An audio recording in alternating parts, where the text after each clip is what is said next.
Hey, hello again, everyone. Sal Sophia here, along with Lowell Caro, bringing you more of Mapping Out the Millionaire Mystery Book Study Group.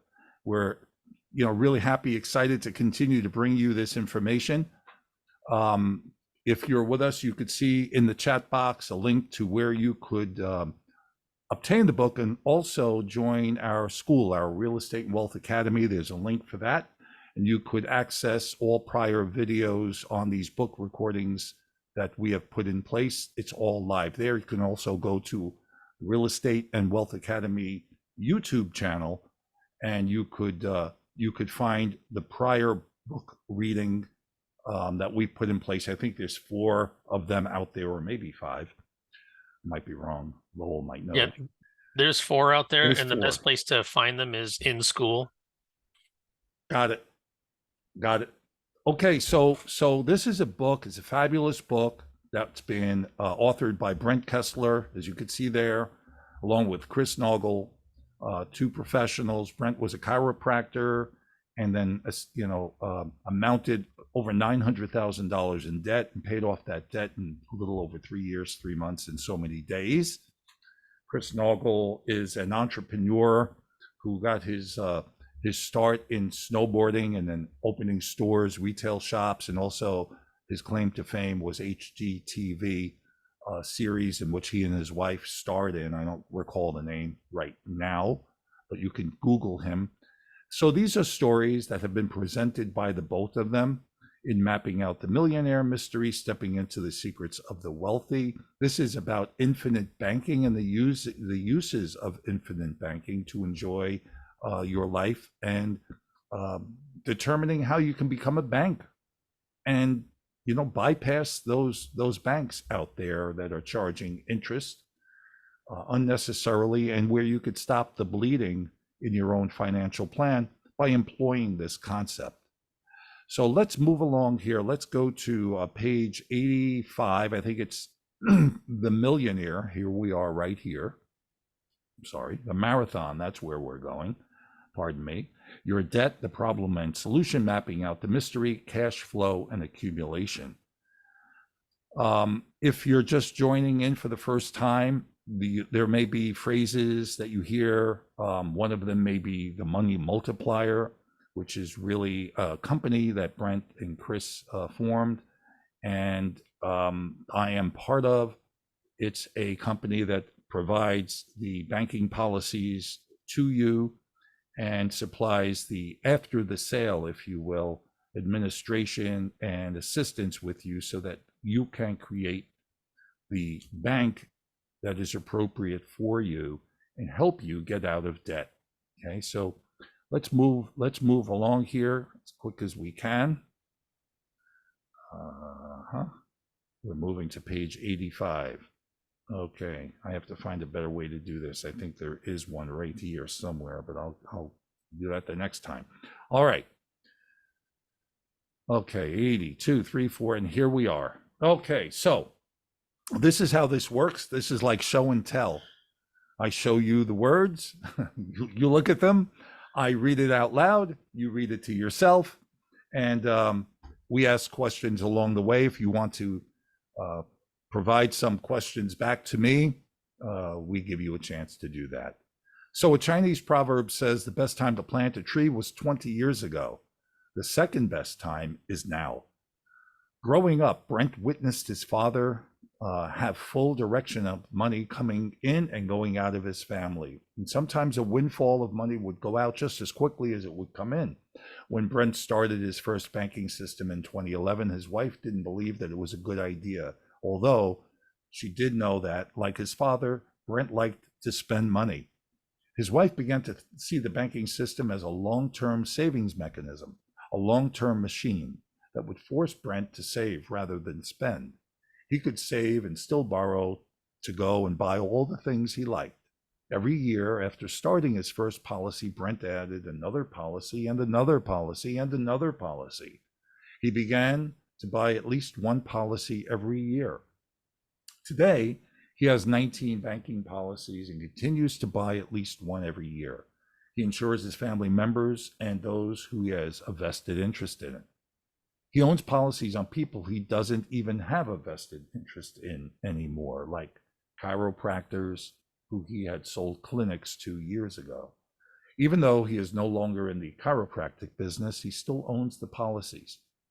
Brent has made loans to others a big part of his investment strategy. He has financed homes for each of his 3 children and owns the mortgage on their properties. If his kids or someone else want to borrow money to buy a $100,000 house, he lends them $75,000. They come up with the other $25,000. If they default and do not pay back the loan, he forecloses on them. He has even financed his son's pool and his cars. In doing so, he is keeping all his money in the family.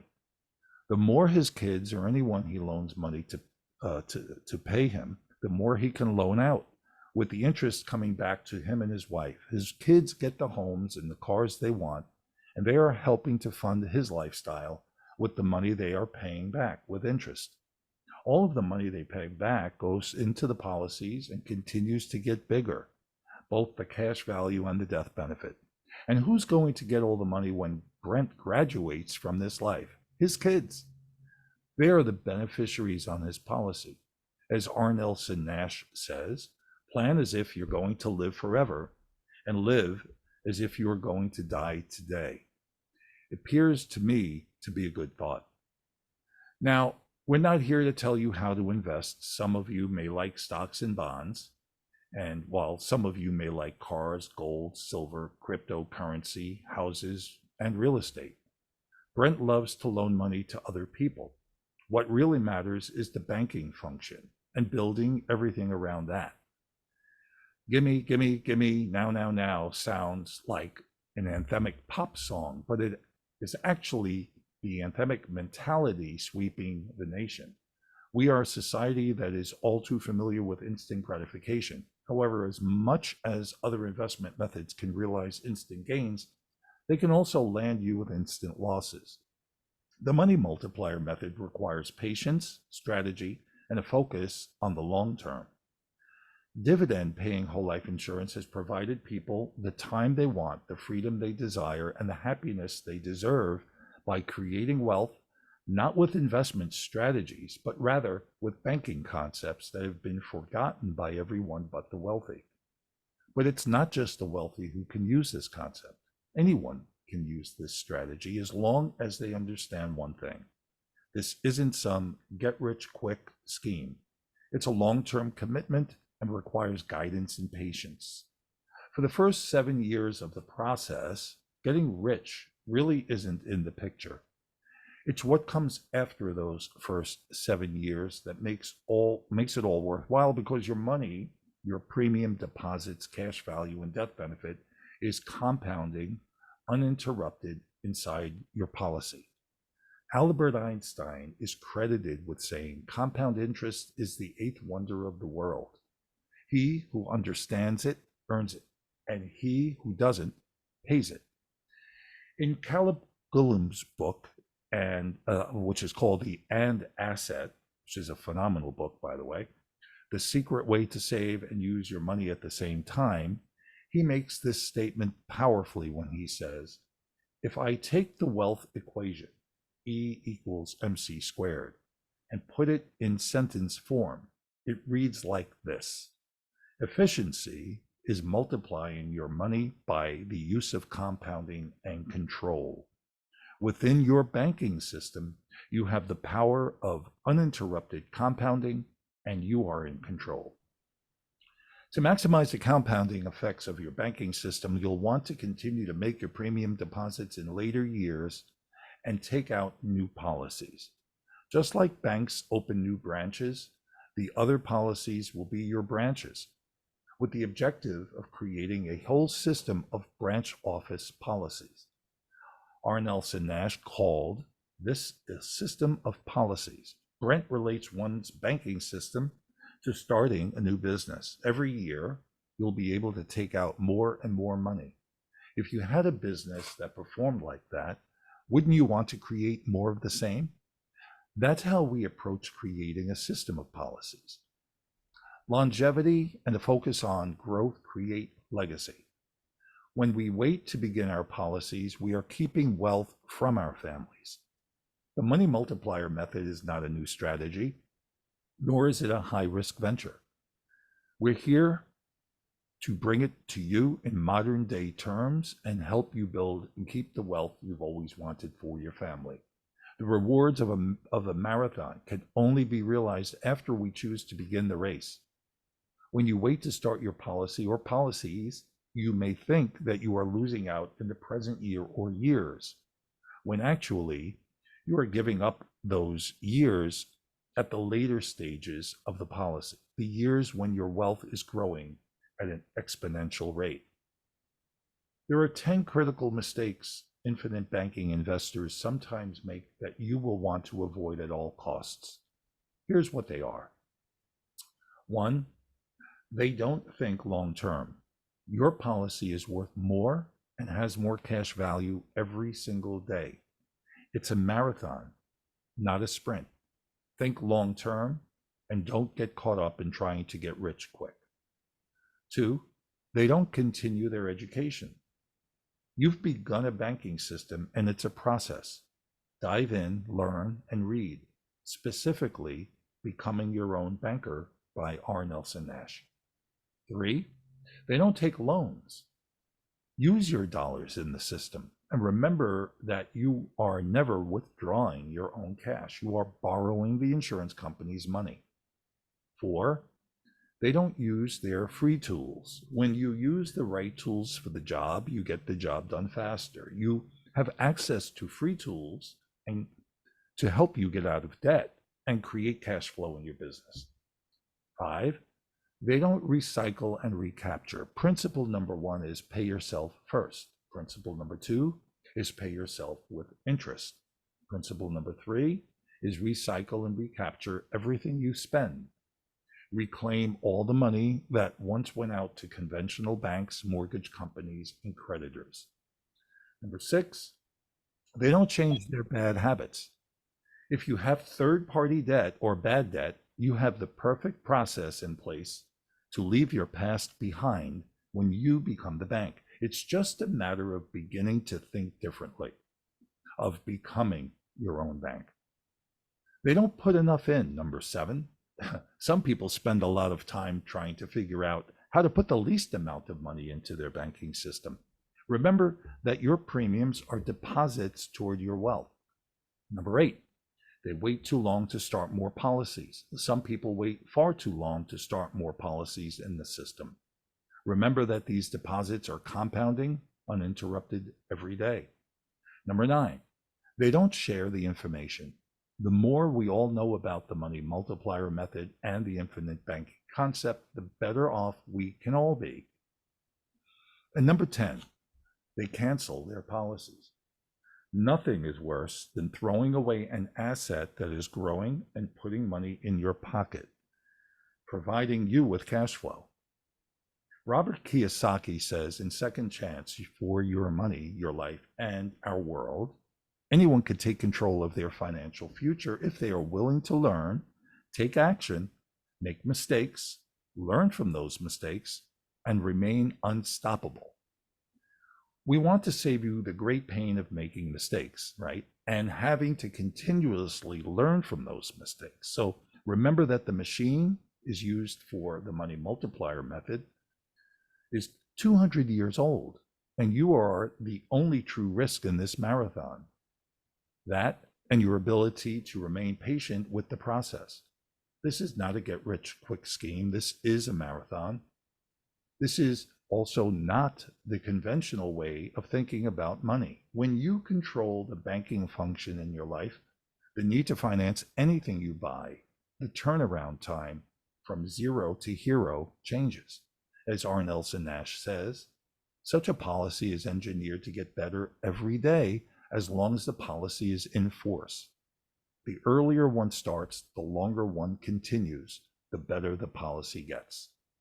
He also says, in becoming your own banker, it will take the average person at least 20 to 25 years to build a banking system through life insurance to accommodate all their own needs for finance, their autos, their house, etc. But once such a system is established, it can be passed on to future generations. A whole life insurance policy is specifically designed to become more efficient every year, no matter what happens, as long as you pay your premium deposits and repay the loans you take and pay interest thereon. It takes at least 3 years for your banking policy to become efficient. Every year, more and more of your dollar you put in becomes available for you to use as cash flow. And in later years, you can take out more than you put in, available to you as cash flow. In addition, from year one, your death benefit will always be far more than the premium deposits you put in. Some people expect to put in, say, $10,000 in premium deposits right away and take out $10,000, though this isn't logical. When you put in $10,000, you can take out $6,000 or 60%. You'd never deposit $10,000 into your bank account only to immediately take it all out. You can't instantly take out all of your money, and you won't instantly see significant gains in your cash value, though you also won't instantly lose your money. Mastering the management of your debt and expenses, along with mapping out the millionaire mystery, takes time. And the journey begins with climbing out of the mud and up the mountain of wealth. When you find yourself in a hole, what you need to do is stop digging. So I'll take a break there and see if anyone there, Lowell, if you have any questions, you'd like to talk about anything that we just reviewed. And welcome anyone else who's joined us. I think we have Jeanette with us. So good morning, Jeanette, to you. Anything there, Lowell? I have a few things that I could talk about very quickly. Yeah, the part of I think at the top of this page, he was talking about how long it takes to build it up. Yeah, right there. So let's talk about this paragraph. Okay, so some people expect to put in, say, $10,000. Now, you and I, Lowell, spoke earlier. I have someone that's put in $100,000 in the first year and didn't fully leverage it, has access. Let's look at the 60% number that you see in the second sentence.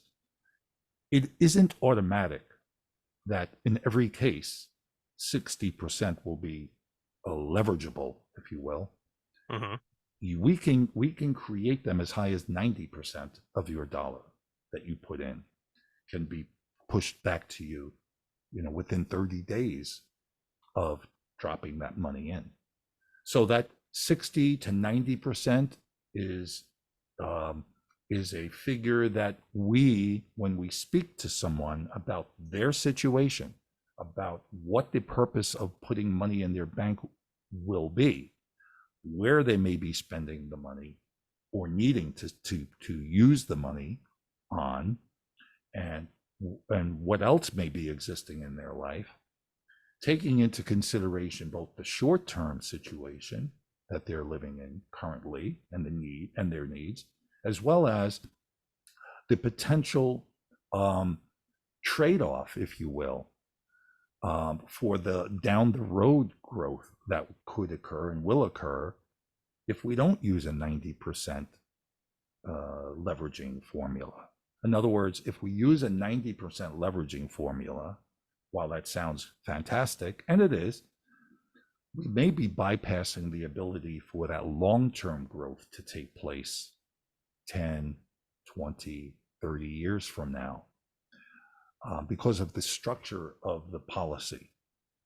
Doesn't mean that it's going to be a negative in any way. It's really how to best use your plan.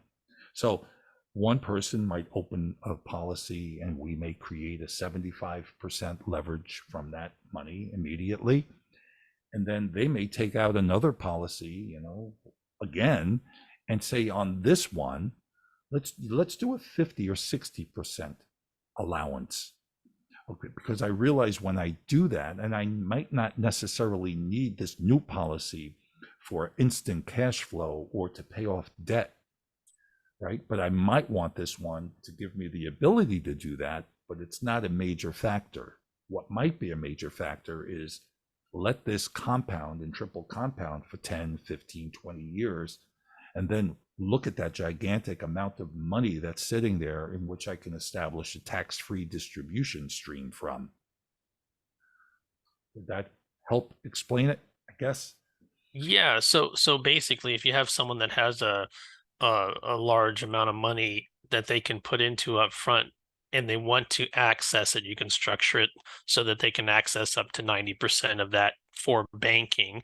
If you have someone that is less concerned with using it for banking, but just more concerned about accumulating and making regular premium deposits and all that, you can structure it to where they don't have the same access up front, but it'll more than likely accumulate faster on the back end. Correct. It will accumulate, not more than likely. It Okay, definitely will. There's the gotcha. wonderful thing about what we're talking about is these are guaranteed vehicles. They're guaranteed Right. instruments. So you're contracting with a insurance company who has more money than all banks combined. Right. So the guarantee is stronger than anything that's available anywhere. Like all pension plans from corporations, for Mhm. example, they're all they're all taken and invested in what's called GICs, and these are guaranteed um, insurance contracts. That's how a Mhm. pension is designed from that. So what you're doing is actually creating your own GIC by doing this, because Creating your own retirement plan. yes, you're creating your own guaranteed contract, which it's a unilateral contract, which means the only thing that you need to do is fund it. That's your only obligation. All of the responsibility rests on that insurer to to make sure that they have the money that they promised you will have. It's really a fantastic place to be, especially when you're around long enough and you've tried everything else, like losing money in the market, by getting involved in scams and schemes. This has been the tried and true method for 200 years. MetLife started in 1865. The Guardian was around in the mid 1800s.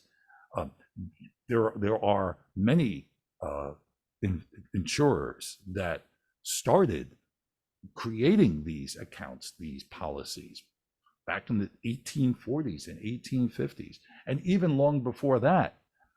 They were known a little bit differently.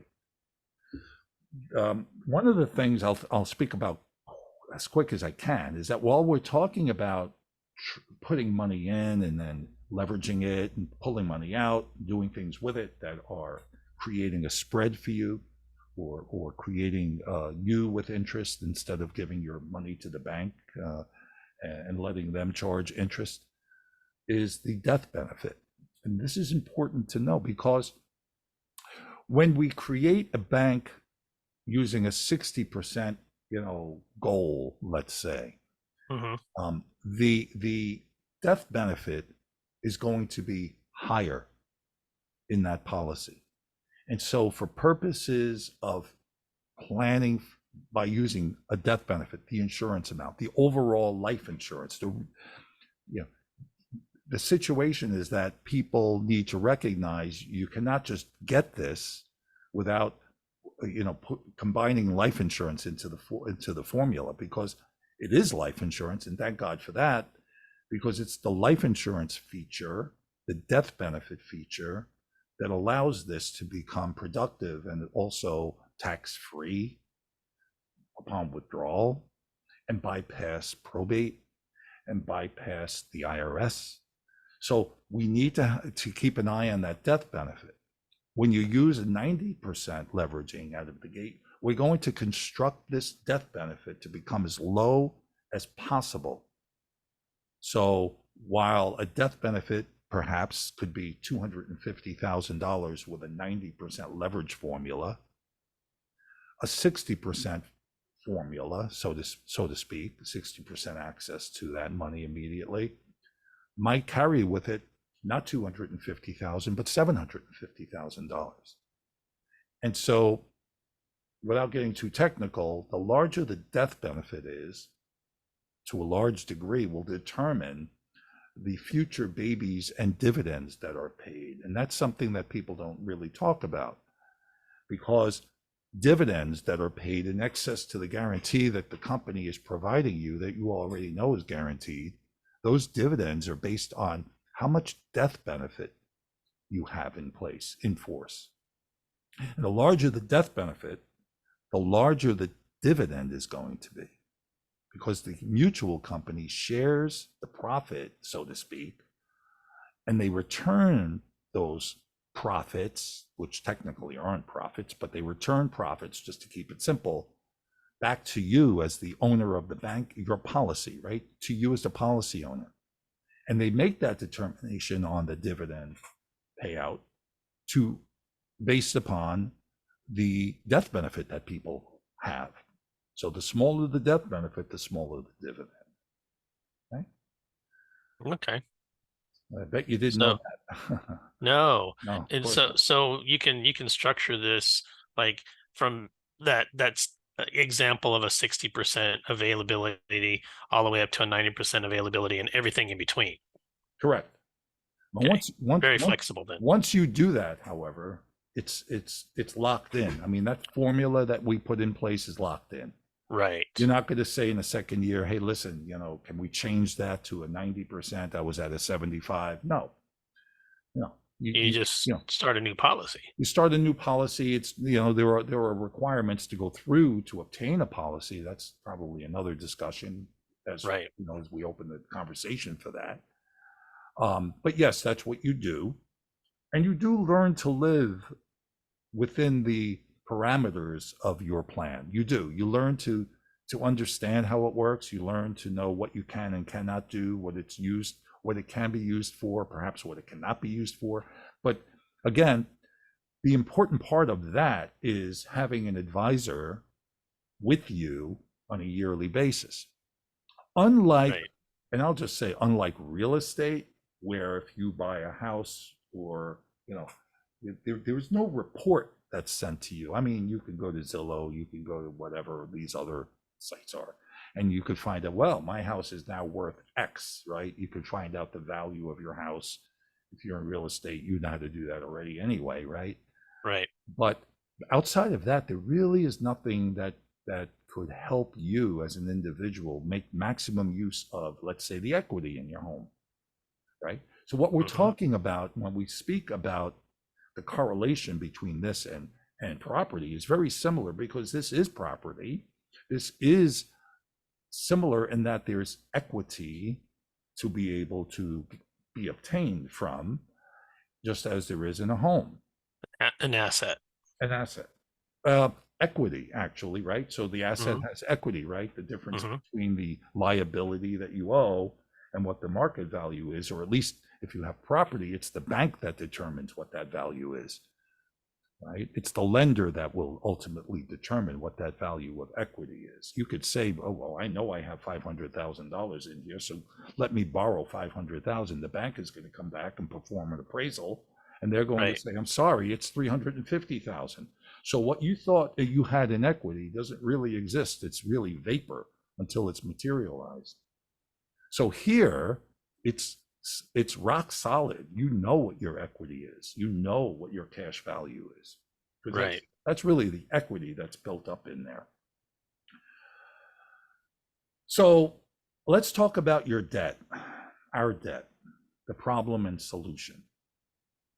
The Center for Microeconomic Data's quarterly report on household debt and credit reveals that total household debt increased to 13.86 trillion in the second quarter of 2019. This is the 20th consecutive quarter that the United States has seen an increase. In spite of this significant debt we have as a society, we want you to start thinking differently about loans.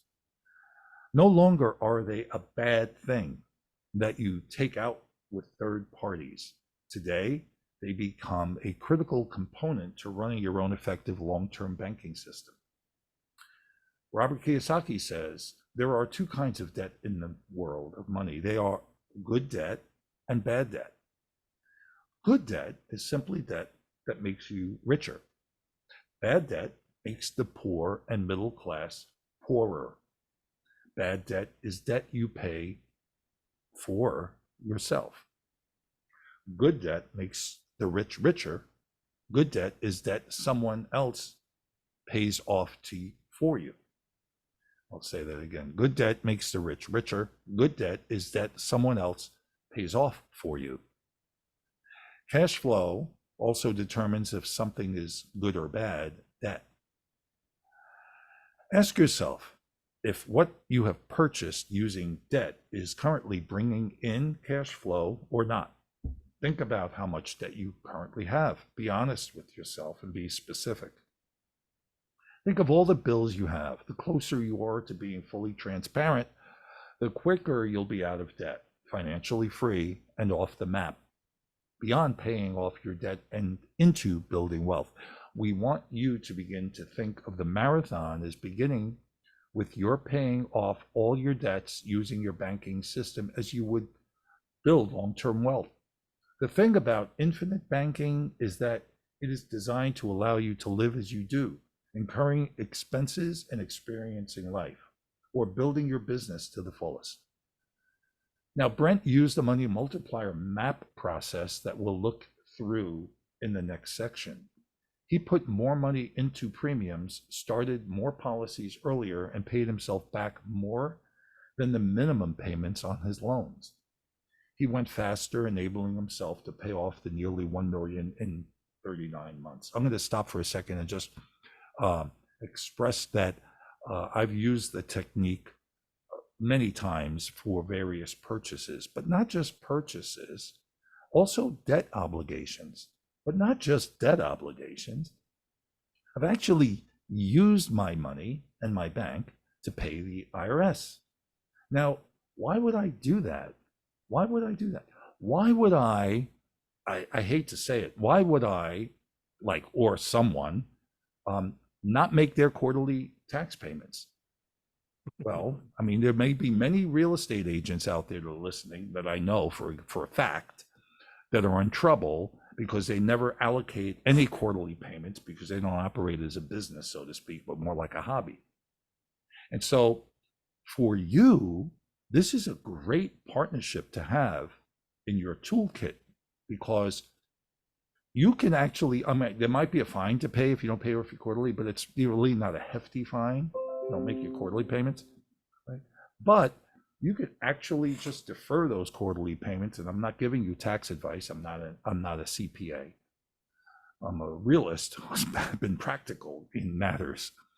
But if you were to have the ability to pay off your tax through your banking system, and then leverage that banking system to pay off your quarterly payments or your tax that you owe at the end of the year, and then do so by paying a small amount of interest in comparison to what it may have cost you to lose the opportunity cost on that money throughout the year as you're paying it toward taxes, you might be in a better position, especially if you pay off your taxes lump sum and then just make small monthly payments to yourself again to make yourself whole. And I've done that. And heck, I've paid back what I owed, lickety split, so to speak. And, I enjoy making the payment back. It's not like I'm paying a credit card company and getting charged 29.99%, but the equivalent could be that. So I look at it as making 29.99%, but I'm now teed up to reuse that money quicker for another, let's say, debt or another purchase. I'm in the process right now of buying out my lease on a car. So I'll be using my money to do that. I won't go to a finance company or an auto finance company, get charged 9% interest, right? I'll create my own, amortization schedule, charge myself 3% interest, or 4 or 5 or 6, or 2, and I'll be in full control, and the car will be paid off. Okay, so where are we here? The results are contingent upon how you use your policy. Each one of you who takes out a whole life policy as a banking system has certain criteria that you want met. You may have debt, you may not. You may want to pay your recurring monthly bills with the banking system, for example, or you may want to pay for vacations. If you need a new car or need to pay for your child's tuition, you may want this policy to pay for it. What really matters is banking. And remembering that with the money multiplier method of using the whole life insurance policy, you are in control. You are the bank. Build your personal debt paying strategy and build a team of supporters to help you. You have different financial needs than anyone else. And because of this, it's important that you find a personal money mentor. Like the service we offer our clients, the money multiplier method, you want an experienced supporter to help you determine the best and fastest possible way to reach your money goals with your banking system. With the money multiplier method, we've created a unique mapping department and system to track each individual policy owner's loans, interest, repayments, and what they recapture. When the loan is paid off, and what they recapture when the loan is paid off. Let me stop there for a second and just say that the ability to have a back office such as this to help you is priceless, because we already know that just if we leave people to fend for themselves, they will fail. So it's important to have hand holding. It's important to have someone in your corner who will follow up with you and take a view of what's happening in your life 6 months from now as you enter a new stage of life, perhaps, and new debt occur, or new needs occur, right? Or new goals and new dreams occur, okay? What this can be used for and how to best use it. So the mapping part of it is important. Now, there are companies, for example, and this is all over the map. So there are companies that charge or could charge and do charge a fee, to use a system like this in software, or it could just simply be an Excel spreadsheet with an advisor such as myself. And there are people that don't charge anything. And so it runs the gamut. In this case, using someone like myself who's part of the money multiplier method, and it really doesn't matter what we call it, the fact is there's no charge for that extra hand holding in that service, which is very, very valuable. So we use a proprietary map process. It's a spreadsheet, right? A geographical representation of your personal circumstances and financial growth. It's designed to help clients track their financial progress, build their wealth more effectively, and make the most beneficial plans when it comes to how they're using their cash flow in their policies. The example on the next page is a simplified example of how the money multiplier map works. You disclose all of your expenses, balances, minimum payments on credit cards, and interest rates. We do this because we believe not only in building the banking system, but in having a manageable system to track loans, interest, repayments, and recaptured money inside your policies. This client, whom we'll call Sarah Sharp, came to us with 12 third-party debts. On the top of the chart are Sarah's debts. We see how much she owes, her monthly minimum payments, and how much time she has left on each loan. The total of her debt is just over $469,000. For simplicity's sake, we'll call it $450,000 in debt. And here it is, right here, okay? Well, I quite don't understand what this, I know what this is, but not showing you any debt. So let's read further.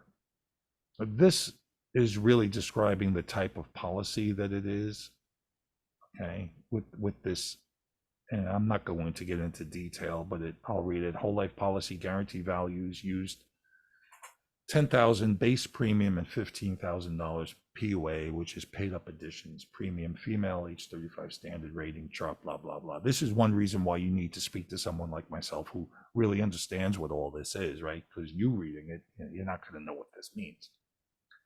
So if Sarah were to pay $25,000 per year toward her debts with zero interest, we'll assume no interest, it would take her 18 years to pay off the $450,000 in debt.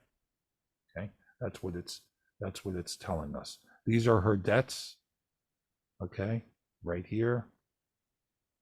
I can't read them. I'd have to make it larger. Let's see if I can do that. No, cannot. So let's just bypass that for now. Let's continue reading. So yeah, it would take her 18 years to pay off $450,000 in debt, assuming no interest. The $25,000 goes into $450,000 18 times. Remember this number. Instead of paying off her debt as she had in the past, Sarah started her banking system and put in $25,000 in premium deposits in year one. Now, there are two parts of the policy worth noting: the base premium and the paid up additions premium. In most policies we design, we put 40% into the base premium and the other 60% into the paid up additions rider. To better understand the longevity benefits of the policy, you need to understand two parts of your policy. The paid up additions rider. This is part of the premium, which in the beginning stages of the policy drives the cash value. And then the base premium. This starts to drive the cash values as the policy becomes more matured and efficient. Later on, the paid up additions rider is then no longer as effective and gets dropped. R. Nelson Nash always recommended paying the paid up additions rider for as long as possible. Let me give you an illustration here, and I think they're going to talk about that. When a space shuttle takes off, it requires booster rockets. When it no longer needs them, they fall off. This is the same thing happens with your paid up additions rider. Basically an attachment. In the beginning stages of your policy, the paid up additions rider is what is driving the cash value. When the policy becomes more seasoned, the base premium drives the cash value. Remember that you decide how much premium you want to put into the policy. There are no hard and fast rules. When we are asked how much someone should put in, we ask them, are you worth $2.50 an hour? If so, that works out to $21,000 a year. The amount of annual premium deposit you can put into your policy. Remember that the faster you take out loans and the larger your premium deposits are, the greater and quicker the growth in your cash value and death benefit will be. Let's see the impact of Sarah's premium deposits.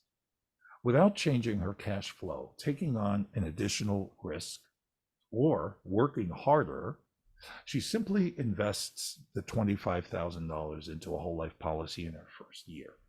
Now, I don't like the word invests because invests to me comes with risk.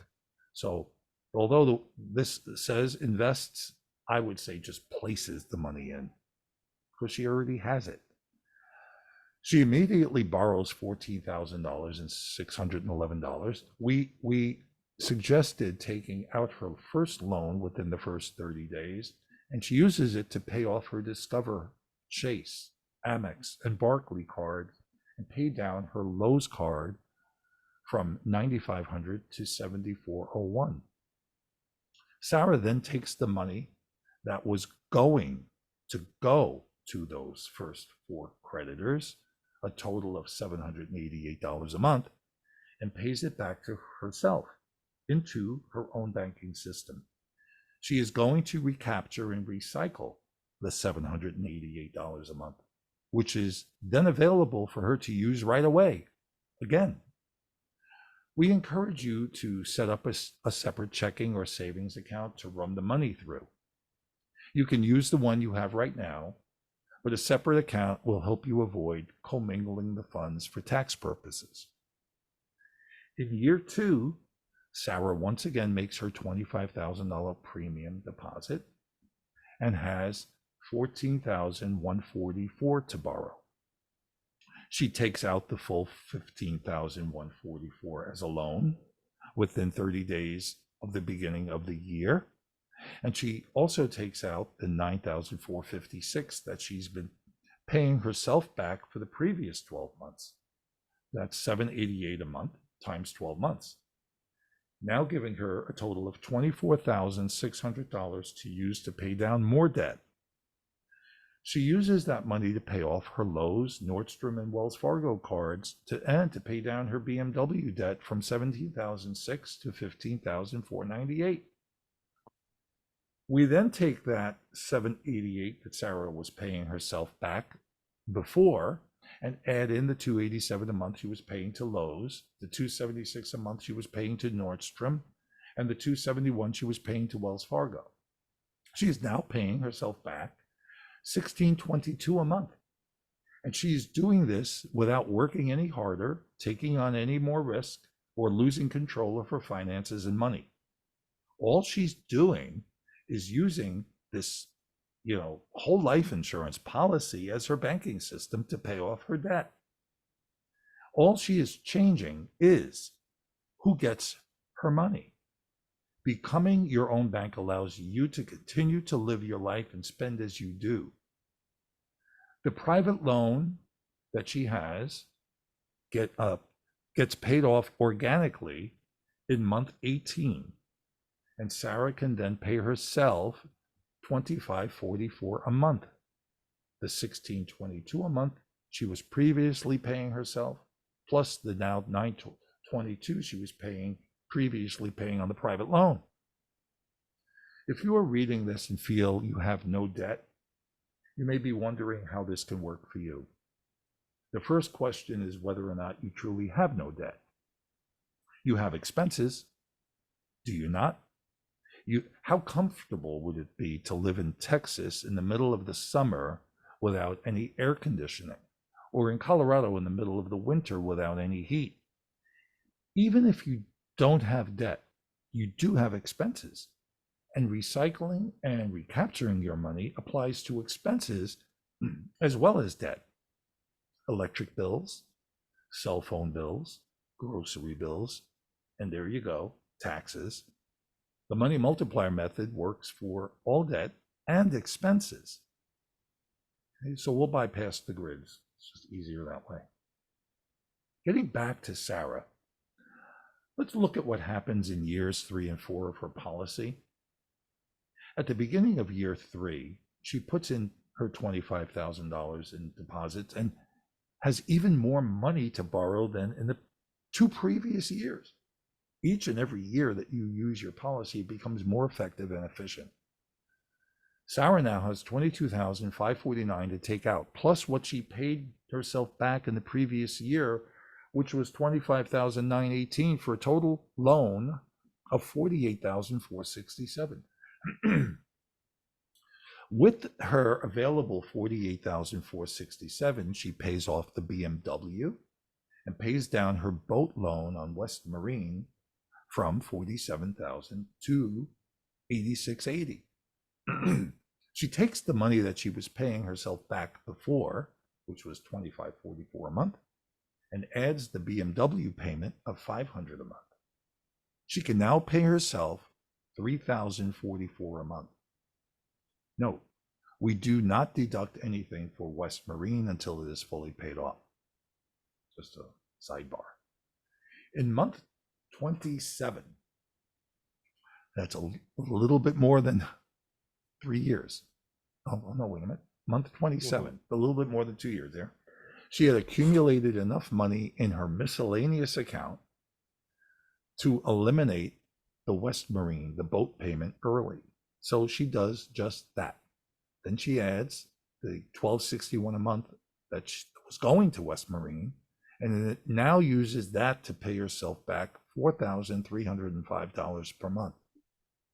It is not organically paid off. Let's look at back at Sarah's first 3 years in the policy. She put in a total of 75,000 minus 25,000 a year in premium deposits, and used a total of about 52,304 minus the 14,611 she borrowed in year 1, 15,144 in year 2, and 22,549 in year 3. It would appear that she has $75,000 less $50,000 or $25,000 in her policy. But in actuality, Sarah has all $75,000 in her policy, even though she has used 50,000 of it. Also, remember that the loan from the insurance company is being charged with simple interest, while your dollars, or in this case, Sarah's dollars, are growing inside the policy at an uninterrupted compound interest.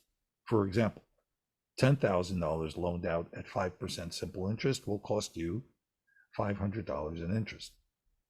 In a dividend-paying whole life insurance policy, you are not using your own money when you borrow money.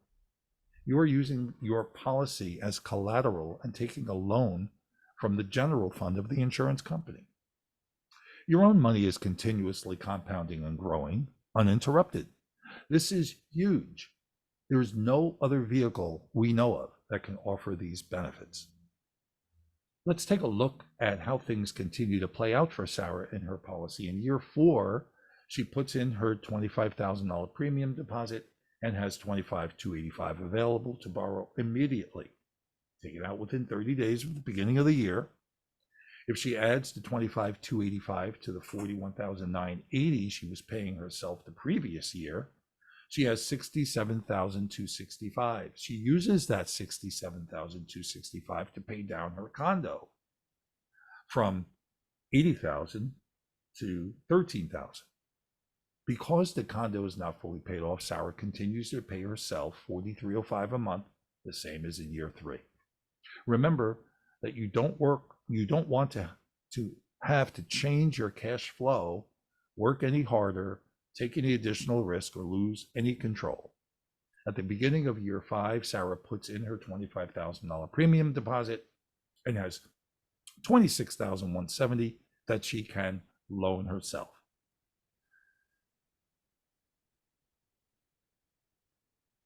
Add that to the $51,660 she was paying herself the previous year, and she has a total of $77,830 that she can use to pay down her house from $181,421 to $102,820. Since the condo was paid off in month 48, she is now paying herself $54.84 a month. That is $43.05 plus the $11.79 she was paying on the condo.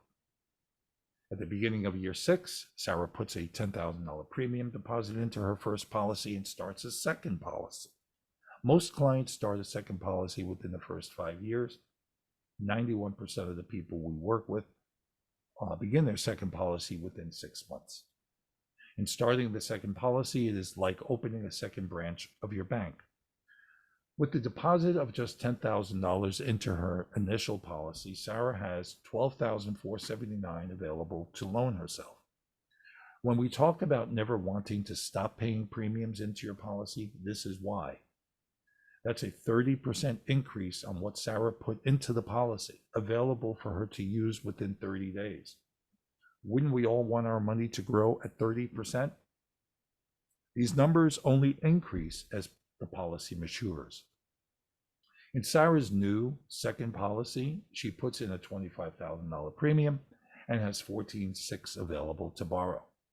She adds this to the $12,479 available in her first policy, plus the $65,808 she was paying herself in that policy during the previous year, and has a grand total of $92,898 to borrow. Sarah uses that money to completely pay off her house. Her third-party debts, totaling $478,000, have been fully paid off. At the beginning of this example, we calculated that it would take Sarah 18 years to pay off her debt, assuming, well, using her banking system, it took just over 6 years. Taking a closer look, we see that Sarah put in $160,000 minus $25,000 in each of years 1 through 5, plus $10,000 and $25,000 in year 6. Over the course of 6 years to pay off $478,000 in debt. She did this all without changing her cash flow, working any harder, taking on any additional risk, or losing any money or control. Had Sarah wanted to move faster, she could have started another policy earlier, paid herself back more, or paid more into the premium deposits. She could also have moved slower by paying less premium or paying herself back less. Brent used a similar strategy to pay off $984,711 in just 39 months. The only difference was that his debts were higher, and so were his premium deposits.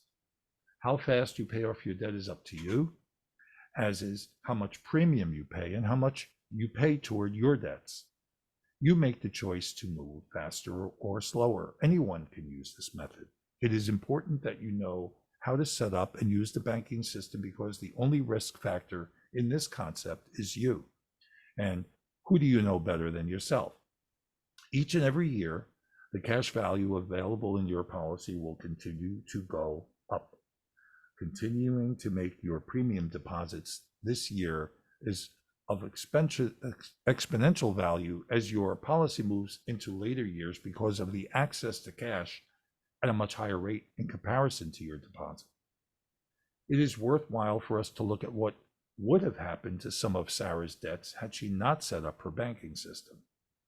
Let's look at her condo and house.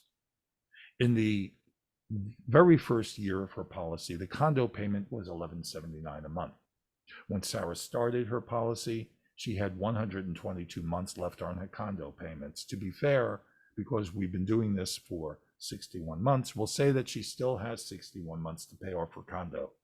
61 multiplied by 1179 is 71,919. Her house was costing her $1421, and she had 219 months left to pay. If we subtract the 61 months that she has been paying in the banking system, she still has 158 months left to pay off her house. That means she owes $224,518. Put the condo and house together, and Sarah would owe $296,437, though she now has that money inside her account, plus the growth in her policy. If Sarah is earning 4% interest rate and she continues to pay herself back the money she agreed to pay the mortgage companies, she would have $371,708 in her pocket, plus the house, plus the condo. Without the creation of the banking system, the banks would get all of Sarah's $378,708. This is why we need to take control of our finances and keep our money in our families. This money here, $371,000 that would have went to the banks. Can you share an idea that this is very similar to in your life or in reality when you have property or you have a mortgage? This is the reason that when you take out a mortgage, and let's say it's 8% interest, right? And somebody asks you, what are you paying in interest on your mortgage? And a reasonable response is, well, I pay 8% interest, or 5 or 6 or 2 or whatever the number is. In reality, you're not paying 8% or 7 or 6%. That is not what your interest rate is. That is not your interest rate. Okay? What your interest rate is, take that $371,000 that the bank is making and spread out throughout the amortization schedule, and you'll see that you're not paying 7% or 8% or 5%. You're paying 200%. Okay? So that's your real interest. That's what you're giving away. That's what the bank is making. That's why you have no money, because the bank took it. So with that said, doesn't it make sense to stop that? This is the way to do it, folks. As you continue to go through life, you are going to continue to buy and sell things. You may get a raise, get a demotion, you may come into a monetary windfall or face a downfall. When we become the bank and pay ourselves first, we master the marathon. Now we'll talk about cash flow and accumulation. We're almost finished with this chapter. We all have goals and aspirations that require cash flow. Whether you'd like to invest in real estate, pay for your child's college education, or access cash immediately for business expenses, mastering the marathon and maximizing your banking systems require that you know how to best manage your cash flow. In part 2 of this book, we shared an example of how you can make money by borrowing at 6 while earning 4% interest on your money in the bank. Now imagine that you have a whole life insurance policy with a guaranteed growth rate of 4%. This isn't counting any potential dividends that your policy may pay out. Say that the insurance company charges you an interest rate of 6% to take out a loan, the same rate the bank would charge you. Just the same as in the banking example, you can make money earning 4% plus potential dividends while borrowing at 6% through the ownership of a whole life policy as your banking system.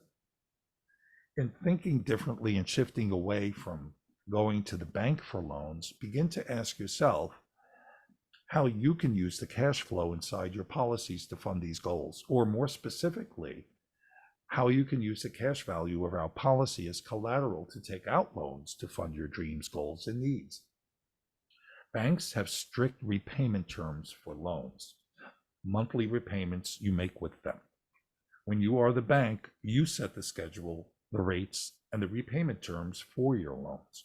You want to pay yourself back with interest, just the same as you would pay a third party if you were borrowing money from them. If you treat your money the same way you treat the bank's money, repaying your loans promptly and on time, the repayments will further fund your future and legacy building inside the policy. If you are uncertain what interest rate you should pay yourself, make some calls to third parties and determine what the going rate is for the type of loan, car, home, business, etc., that you are taking. Pay yourself the going rate because every percentage point of interest that you charge yourself will help your policy grow. Remember the power of compounding. So don't limit the interest rate you pay yourself. You want to recapture the finance charges you would otherwise be losing if you were taking loans with third parties. There are no fees when you borrow money from the general fund of the insurance company. Though there are interest charges, the insurance company has guaranteed you, your beneficiaries, a specific death benefit value. Between now and then, they are putting your money to work. When you take a loan from the general fund of the insurance company, the interest charge is for them lending you the money. The interest charge is never more than 6% with the mutual insurance companies we work with. Unpaid interest is added to the future loans you take. So we do recommend that you pay the interest charge. When it comes to repaying your loan, the terms are completely up to you. You can set up a fixed repayment schedule or repay the money as you have it. There are many advantages to paying back your loans. You can rebuild your cash value in your system to use and borrow from later. You are replenishing your cash value and your death benefit. You are also restoring access to all dividend earnings when you are working with direct recognition companies who don't always pay the full dividend when you have an outstanding loan balance. Finally, you reduce the charge you have on your interest payment. The truth is that you don't actually have to pay back your loans. See, because if you have an outstanding balance, the insurance company will reduce your death benefit by the loan amount before paying it out to your beneficiary. The insurance company has agreed to provide a death benefit when you put your first dollar into the policy, and that is their primary focus. You cannot repay your loan and simply continue making premium deposits. That said, we highly suggest that you do repay your loan to ensure the cash value inside your policy continues to build. It also important to mention that unpaid loans do not affect your future cash value in the policy when your banking system is set up with a non-direct recognition insurance company. Your cash value and how much you have available to take out as loans each year are not tied to how much you borrowed or did not repay previously. You get a new sum of money to be able to take out each and every year. I'm going to skip through the graphic here, and I'm happy to share something with you personally if you want to discuss what yours may look like. But really what it's telling us is that for every year you put money away for yourself, you will have an increasing spread that you're making on your contribution, doing nothing. It only goes in one direction, up. So if you put $10,000 aside from account A to account B, and this is account B, you know that that money is going to grow exponentially each year. So if I'm making 3% on that $10,000 in a given year, and I know that next year, that earnings in an interest form is going to go from 3% to 12%, why wouldn't I put $10,000 in the next year and earn 12% on that $10,000? And if I know that in the third year, that 12% interest on that $10,000 deposit is going to go to 250% interest growth. That's right, 250%. Why wouldn't I put $10,000 in to earn 250% on in that given year? I would. Of course you would. That is why you will not stop using the system as a banking system. You will not want to stop this. This is why people have 20 of these policies in their life. Okay?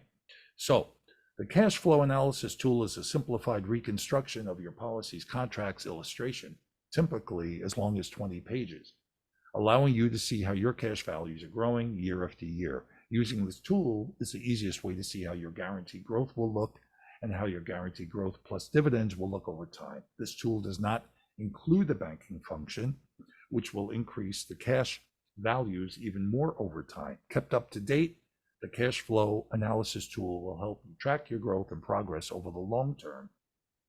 Another added benefit that we haven't yet mentioned is that the internal growth of your policy happens tax-free.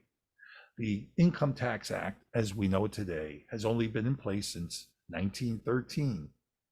Life insurance has been around for 200 years and is not subject to the tax code in the way that other investments are. The IRS cannot touch the money inside your whole life insurance policy. That's worth saying twice. The IRS cannot touch the money inside your whole life insurance policy because this type of policy is not a government plan sanctioned by the IRS. Now, I'm going to go one further on that. When people ask me how this really works in reality, why is it that it cannot be touched? And it cannot be touched by claims of creditors, or you cannot be sued for it. Okay? So think about one of the ultimate asset protection mechanisms. That's what this is. Now, why is that? Because there's a key element in here that's built in that we didn't talk about here. It's probably not in the book. But that's the role of a beneficiary. A beneficiary is a chosen individual or entity that stands to benefit from or inherit the death benefit payment at some future point in time, right? So the insurance company has to know that they have enough reserves on hand to satisfy that debt obligation that they have, which really is an asset for them. But nonetheless, if the death benefit is $1 million, they need to be prepared to pay $1 million or $10 million or $100 million policy death benefit. So they have to be on call at a moment's notice to make sure that money is sitting in their coffers. Now, that death benefit is important, but the role of the beneficiary is equally as important because that beneficiary stands to inherit this money contractually, right? contractually. It's solid. It's like a solid pipe going from the insured or the policy owner, or from the insurance company, if you will, to the beneficiary directly. And if you know anything about like a water pipe, right, underground, you know how solid they are, right? What are they made out of? Cast iron or something? Well, you can't cut through them. They're not made to be cut through. And so the same thing exists here. This is a solid pipeline that goes from the insurance company to the beneficiary, not to be able to be cut through, touched, or, circumvented in any way other than by the banking owner, policy owner themselves, because they're the only people that can make that beneficiary change. So as long as we satisfy the integrity of this policy and keep it this way, then it is really an unattachable asset. That made sense. When you buy your policy, you've gone into business with the insurance company. You actually did. The money that you are putting into your banking system would be after tax dollars if it's coming from your income. There is no tax on the money growing inside your policy. And as long as you are not taking out your dividends as cash, which you can, there is no taxation on them either. Loans of the insurance company's money collateralized against the value in your policy is not subject to tax because it is not a withdrawal. Only withdrawals are subject to tax. So remember, you never withdraw money. You can, but why do that? Because you'll be forced into a tax situation when you touch your money.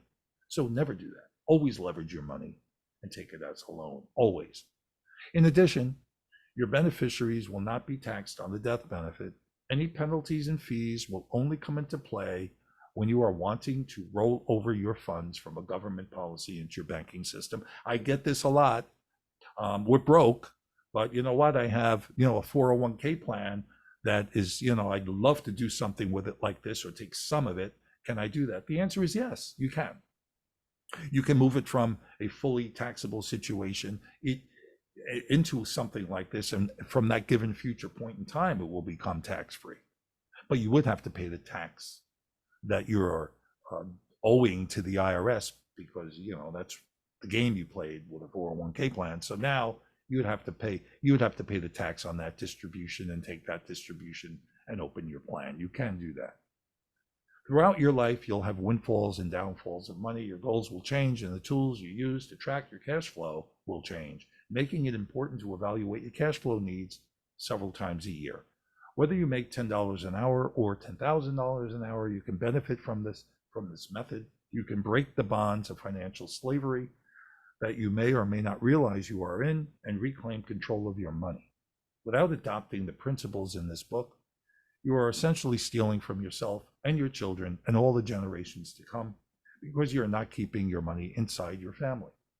Regardless of your circumstances, this method can and will bring you wealth when used as recommended. It will take time to build this wealth, but if you're in it to win it, then this concept may be just what you've been searching for.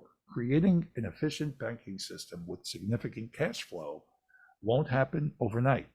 As R. Nelson Nash says, above all, you must be patient. It's going to take years to get started, and it needs to be a lifetime commitment.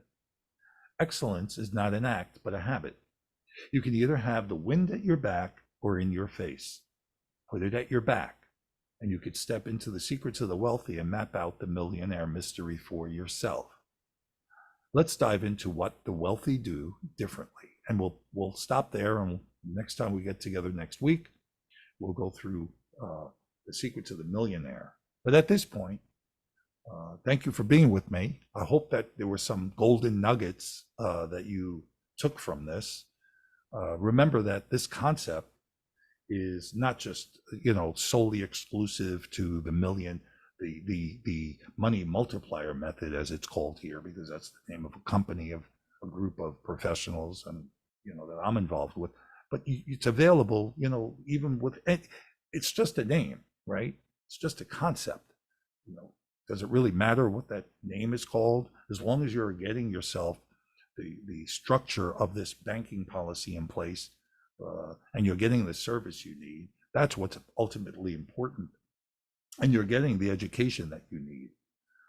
There are many, many people in this profession, and I'll call the profession the insurance agent profession, who are very inexperienced, who just got their license, who heard from another agent about this concept, and they're out there and they're hawking people every day on this, and they know nothing, really nothing about some of the things you heard today from me. But they're out there, they have a license, a license to steal, as they call it. And, you need to be very careful. You just need to be very careful. Not that the insurance companies are the problem. They aren't. They're honorable. I've paid many death claims through my career, and they have made good on every promise. Because really, what an insurance company provides is a promise to pay, right? That's really what it is, and that's what you buy. You buy a promise, and it's the only promise you could really bank on, for lack of a better word. Okay, so just know that if this ever comes up, at a party and somebody's saying, this is what I'm doing, or I never heard of that, or who should I go to, you just need to be choosy about the individual who's trying to help you along the way. I'd like to think that after 35 years, I figured it all out. I have, and I haven't. And that's okay. When I say I have for many, many, many, many clients through the years, hundreds, thousands perhaps, from New York to Florida, and meeting with them in their home, listening to their stories, crying with them when there was no alternative, and praying as well. However, there are things that I failed to do for me too, right? We all have to learn. We all have to grow. But one of the best things that I've ever done is get involved in this industry, because it has been very satisfying, very rewarding, and it's a very honorable profession. Not to down anything else, I also am a real estate agent, right? I'm a realtor currently with eXp Realty, but I cannot provide the same promises. I cannot provide and establish the same comfort level with people, and I cannot get them where they need to be all the time, because there's too many other factors involved that we really can't put our fingers on that control the environment in the real estate industry. So anyway, that's just a little of that. Lowell, do you have anything to add? Nope, I don't think so. We've covered this chapter very well. I think actually I think I did have something. Let's see if I can remember really quickly. Oh, you mentioned that that the insurance companies are reliable because they have to have the money on hand to pay out death benefits. And I think that's something that a lot of people don't realize, that even though it sounds like the same concept as banks don't have that money on hand that they No. loan out, or or Yeah. that you put in. So the banks operate under what's called a fractional reserve system, Yeah. which really is a contract between them and the Federal Reserve. Mm-hmm. And the Federal Reserve has lined it up so where for every dollar, and I'm going to be general with this, for every dollar that they lend, they're in business to lend, okay? Right. To perform a spread and make money. So and they're rewarded by doing so. And this is how they're rewarded. For every dollar that they lend to someone, they have the ability to go back and draw from the Federal Reserve, perhaps up to 10 times that amount for Right. every time they lend money. So they have a cartel here that provides an open access, endless amount of money manufactured from the Federal Reserve out of thin air, okay, and supplied to the banks to continue this process of I don't know, it's a sickness. It's really like a sickness. It is. It's helping to promote this illness that has been placed upon us to have no other alternative. Now, we can't do that. We have to No. go, if we want 10 times what we borrow, we have to go try to get a loan for 10 times, what we need. How do you do that? Well, you do that, but you have to prove your ability to repay. You have to qualify. You have to have employment, right? You can't be disabled, So,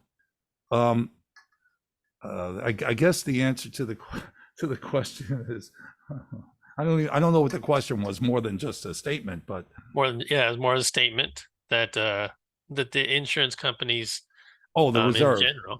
Yeah, yes, right. So banks don't have to worry about reserves. They do, however, because when there's a collapse, when there's a right. financial market collapse, which has happened in 2008, that most of us remember.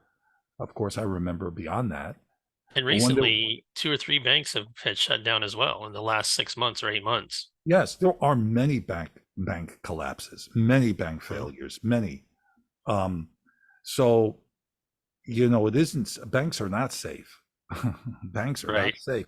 Now, the insurance companies, this is no different than a property and casualty, right? A homeowner's policy, which is a disaster down here in Florida.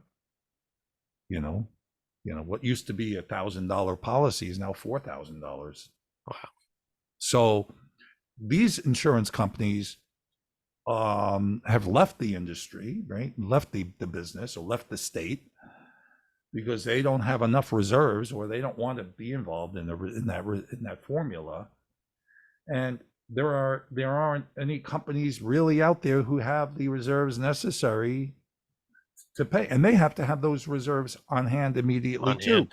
Right. Although they're tied into different ways to obtain cash that they need, and they can get some government assistance and things like that. Sure. But this works the same way. Is that principle is that, if there was, let's say, COVID, and there was COVID, right? Mm-hmm. How many people do you think passed away who had life insurance policies? I don't know the statistic, but That'd be interesting. I can assure you that put a big blip in their formula, because people died and they had to pay, and they had to pay greatly compared to what they anticipated having to pay on a yearly basis in future claims. So they have to have that money available, not just for 1 or 2 people, for their entire pool. Right. And that's why, another reason why you want to continue making your payment into your plan as a way of life, rather than I'm going to start this and I want to stop paying in 6 years or 7 years or 10 years. And then maybe when I have all that money, I want to pull it all out and lapse the policy or stop the premiums from going in. All those things contribute to what's called a high lapse rate in the industry. Mm-hmm. And a high lapse rate is a problem, because if companies have greater than a 10% lapse rate, they're not anticipating that. So not paying your plan, not continuing with your plan and making your payments. And if everyone decided to do that, because financially they're hurting, so the first thing they shut off is these types of plans, right? Because they need to eat. When it's just the contrary to that, they need to be educated that this is the last thing that you should stop, for all these reasons we just went through 100 pages worth. Right. This is the last thing you stop. But they don't know that. So this is the first thing they stop. And so if we have 1,000 people across the country stopping at one time, it's going to cause a major shift, perhaps, in the industry. And the company now has to rely on a smaller pool of asset premium coming in. Okay. So what do they do? What do they do then? How do they handle that? Well, they're going to handle that a number of ways. They're going to handle a drop in incoming revenue a number of ways. And the first way, and I'll ask you this question. I don't mind if you want to stay on and talk about it, but the first way that they will answer that question when they have a drop of revenue coming in, you may not even think that this is the case, but this is the case. The first people that get affected by that is not the consumer. It's not the plan you have currently. That will continue to hum along just fine. And it is not any new incoming people into a new book of business. It's not them either. The first people to get affected by that are the agents. The first people to feel that are the agents like myself. How? Because they're going to now adjust the commission downward. Okay? They're going to pay us less first. They're going to start with us in the field. They're going to pay us less commission. They're going to give us less renewals. Okay? And I've seen that over 30 years, very common. And they'll do that first before they let a consumer client suffer. Because having the general public suffer is not good for them, not good for the industry as a whole. So they're not going to come to people and say, hey, guess what? Your premium just went up. That's never going to happen. Right. They're not going to all of a sudden have a dramatic raise in pricing, let's say, for new people coming through the door. They're not going to do that either. They're going to try different ways to avoid having that affect the policy owner, and for good reason. And thank God they do it that way. So talk about fully protected. That's just another way that we are fully protected. And people don't realize that. They have no idea.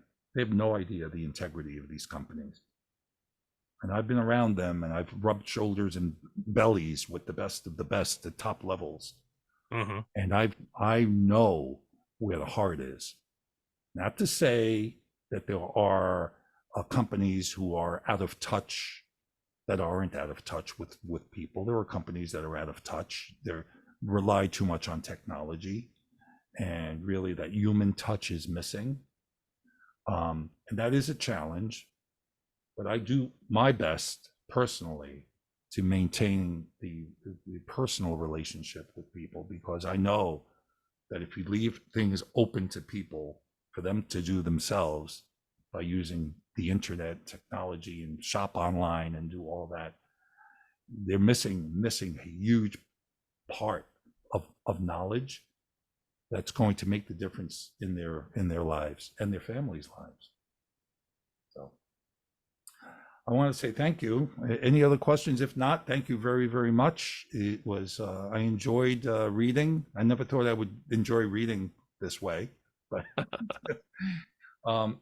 and again, the book is available to you. You can reach out to me. I put in the chat box here. You can find me on Workplace if you're an EXP agent. You can, Lowell, you could talk about the school if you want to. Now might be a good time quickly just to say that it's out there. Yeah, there's a link to the book out in school under banking, in the banking module. You can view the replays of the readings in there as well. And if you have anybody that you feel that what we're building here would be of interest to, you can let us know and we can send an invitation to them, and they can be a part of this as well. Well, terrific. We look forward to another session, another book reading with everyone, and wish you all a great weekend and a great week. So I'll say bye for now. Bye, everybody.